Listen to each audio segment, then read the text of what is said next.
Morning YouTube, Matt M. Roy back again, back to yet another vlog video. This is the 30th of March 2016, and we're actually in a bit of a cold spell right now.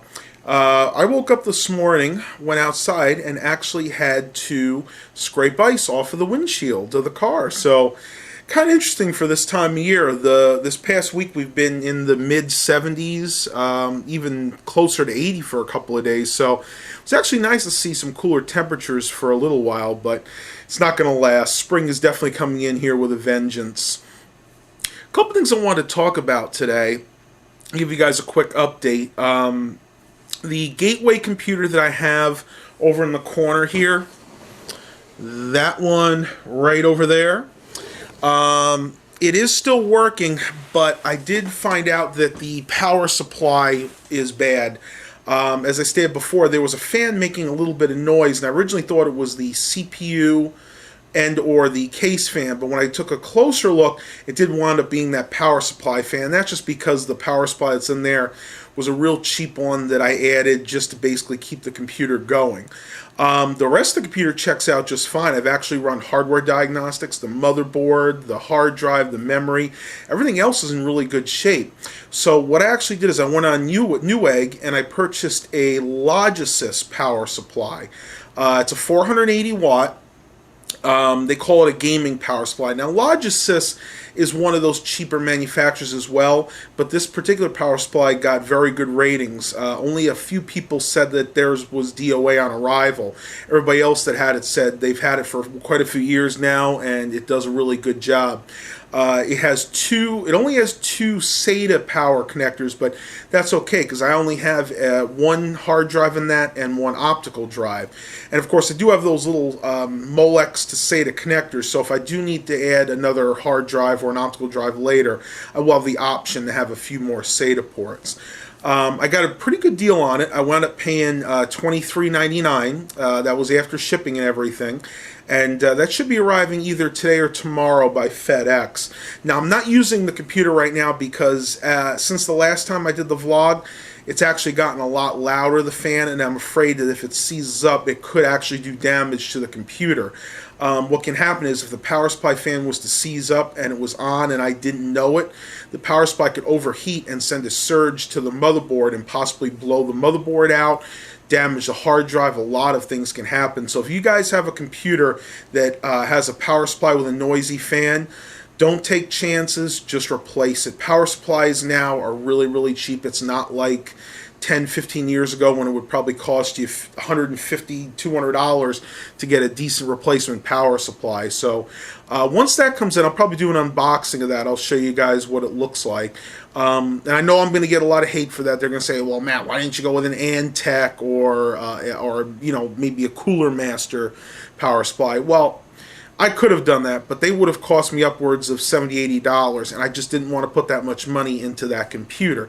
I mean, let's face it, that computer is pushing 10 years old, and even though the rest of it is in good shape, it's just not, it doesn't warrant putting that kind of money into. If I was going to spend that kind of money, I would replace the motherboard and get a better power supply. But as it is, I'm just going to use that computer as a backup for my main system in case that goes down with a virus or something.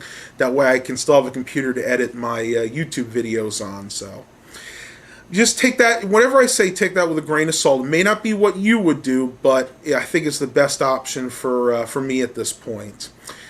I was rooting through my closet the other day, and I've been trying to do a little bit of spring cleaning because it is that time of year. Spring comes, you want to clean up all of the dirt that's built up over the winter because, let's face it, nobody does a lot of cleaning in winter. And I was cleaning out my closet, and I came across some old computer books that a good friend of mine gave me years ago when I lived in New York, stuff that I haven't seen in years. And one in particular I find very interesting, and I want to share this with you, at least a portion of it. This one is called Personal Computing, Hardware and Software Basics, Electronic Book Series. This is a book from 1983, which is actually the year I'm born, so this book is as old as I am. And I found some interesting articles and some information in here. What really fascinates me is there are certain things that have not really changed that much over the years. So here's the cover of the book, and like I said, it's called Personal Computing, Hardware, and Software Basics, the Electronics book series. And I know a lot of you guys are going to know right off the bat what this computer is on the cover, but I want you to go ahead and put in the description if you know exactly what this is. I'm sure a lot of you guys are going to get it, but I'm not actually going to say it off. I'm not going to say it. Just go ahead and put it in the description. You can see it says hardware, software, languages, programming, and applications basics for popular computer microprocessor chips. Now, once again, as I said, this is actually, I believe, from 1983. It's made by McGraw-Hill, so this probably was used as a textbook at one time. You can see a lot of the dates in here, or even earlier than that. You got stuff from December of 1977, February of 1978. Really interesting stuff. If you come across this book in your travels, I highly recommend it. A lot of the stuff is antiquated these days, but it's still really a pleasure to read. Now, this is what I wanted to show you guys. This is basically the first section, and it describes the basics of what a computer is. To give you an example, like this is a section where it talks about a processor. The key part of the computer is a processor. A processor is a group of electronic circuits which actually performs the calculations and the logical operations in a program. The processor performs the same functions for a computer that a brain, less its memory function, does for an animal. And that's absolutely true, because the brain itself is the processor, but the memory, of course, is like the RAM. See, this has not changed over the years. The computers still work the same way, albeit a lot quicker than they did in this day and age. And of course, it talks about memory here, different interfaces. This is really interesting. Many computers have several groups of electronic components called interfaces that allow the computer to communicate with devices not normally compatible with the computer. This is what I find really funny. You can, for example, buy an interface so your home computer can display data on a TV set that you have now. That was extremely typical of the time. A lot of people back then that were purchasing computers, they were purchasing them as hobbyists, because computers, let's face it, back at this time really didn't do much more than maybe some word processing, and for the very few that had a modem, they could communicate with people across the country. But computers were very expensive back then. We're talking many thousands of dollars, and in today's money, that was out of reach of the normal consumer. So most people wanted to find a way to save money, and the way they could do that is not having to actually buy a monitor. So in this case, they could use their TV as the screen, and that went on for many years until basically the IBM compatible PCs came out, and the IBM PCs, where a lot of them just came with monitors. But if you look at early computers like the Apple IIs, the Apple Pluses, the Trash 80s, I just gave the secret of what was on that front page. Yeah, that was a TRS-80. A lot of those computers, the Commodore 64s, all could be hooked into a TV set, and that could be used as the monitor.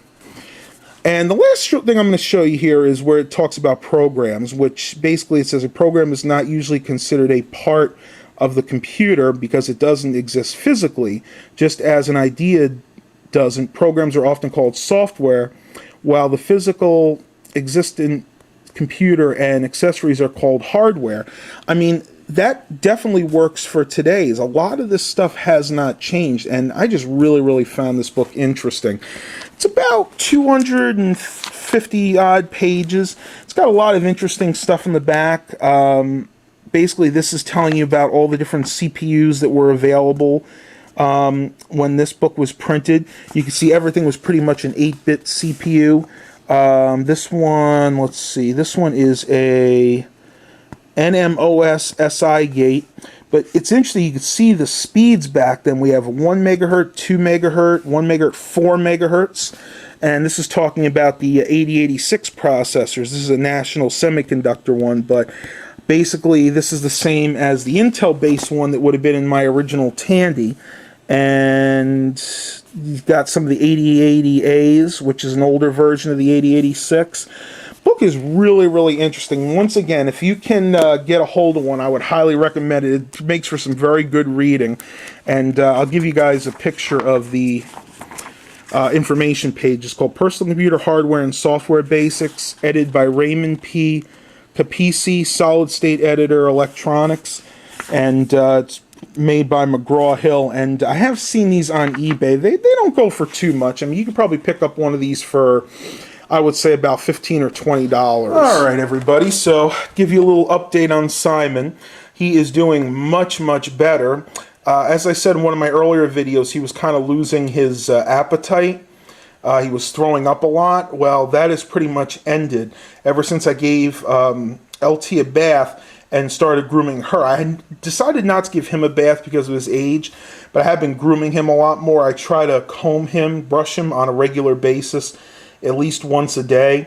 And I've been getting a lot of fur off, and ever since then, I've noticed that his appetite's come back, and he's not throwing up as much. So I think what was happening is he was getting a lot of hairballs, and that was kind of upsetting his stomach.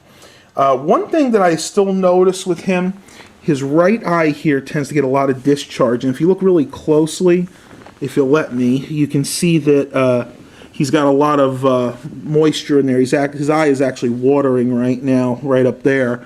Yeah, he doesn't like me touching that.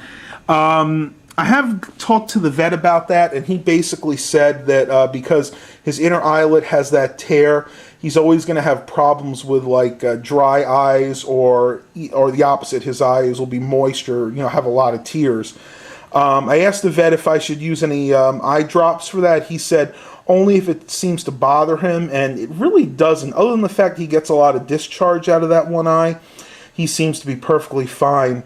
Now, like I said, unfortunately, he is starting to go deaf. He can hear a little bit, but you really have to be close. Like if I was to just call his name, Simon, Simon, he can't hear that. He always used to just respond. You could see his ears move towards the sound of my voice, but he can hear high-pitched sounds. So from what I see, I think he's maybe got about 50% of his hearing left.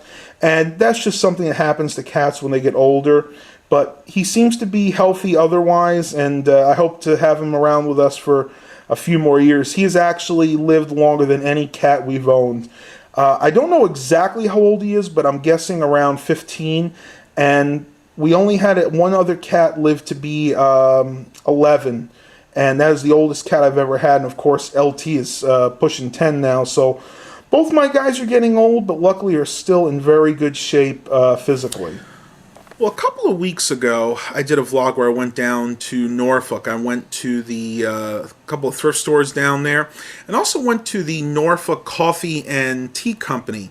And I picked up a 12-pack of their K-Cups, and I had said I was going to do a review on those. Well, my plans have kind of changed about that, and I'll explain why. This is one of the K-Cups that I got from them. It's the Gourmet French Roast. It's called Gourmet Coffee French Roast. The reason I've not done a review on these is they don't work. I actually tried brewing one of these in both of my Keurigs, and I had the same problem in both. The plastic that they used in this is so tough that the pin that punctures the top and the bottom, the pin that punctures the top works fine, but the pin on neither of my Keurigs can puncture the bottom all the way. And what tends to happen is the coffee backs up and just makes a total mess in my Keurig.